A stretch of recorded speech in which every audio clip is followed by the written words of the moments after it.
if not the biggest faux pas that you can make in educated society today is to say or write anything that could be construed as racist. Yes. So what are the implications for that for how people write about race in sports? Yes. I think even what you're hearing in my answers is that you steer clear of it. There's probably less candor and less experimentation and less bravery around those issues than around many others. I think, for example, you're afraid if you write something that could be misconstrued of being disciplined or fired. Because newspapers are businesses and have to protect themselves. So I think sports writers are more careful and less brave, and that includes me for sure, in those areas than just about anything else. They seem to be verboten. Yes. Are there any NFL coaches that enjoy their jobs, or do they all suffer like Bill Walsh did? I don't know NFL coaches as deeply as I knew him. Of course, he enjoyed part of it because he was very creative, and he got to do his game plans, and he got to win and all of that. My impression is that NFL coaches, it's a crummy life. They're away from their families a lot. They lose a lot of sleep.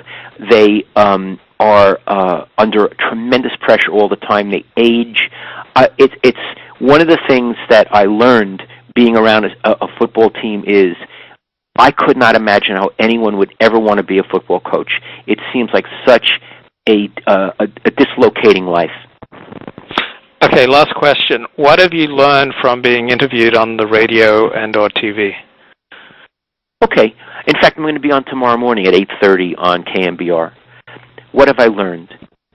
I've learned that I'm pretty verbal and that I don't have to prepare in advance because there seems to be a mechanism in my head that's a cause and effect. Ask a question, I have an answer. So I've learned to have this sort of persona, which is very verbal, very colloquial, passionate, funny, informed, pretty bright, and I can convey that. And I like to do it. I love to talk. And as I said way early in our conversation, Luke, one of the reasons that I write the things that I do in the style I do, in the form I do, is because I like to have my say. Well, here on the radio, I have my say without even having to have the intermediary of a newspaper. I just have it directly.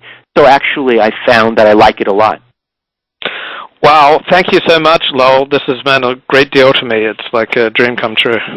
Well, that's so nice of you, Luke. And I want to say I actually appreciate that you got in touch with me. I always admire people who have enterprise, and you really do. And in addition, you conducted one hell of an interview. You did great.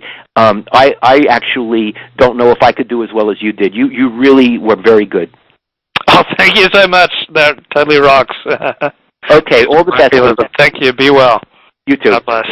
Bye. Bye-bye.